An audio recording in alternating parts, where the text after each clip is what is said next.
ఇంట వెలసిన మహాలక్ష్మి నీవమ్మా,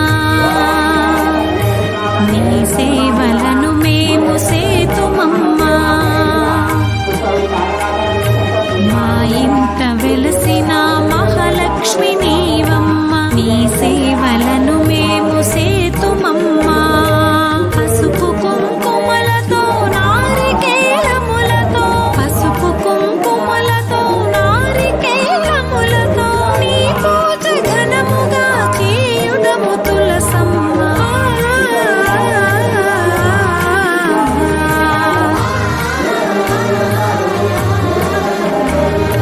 శ్రీనాథ శ్రీ తులసిరా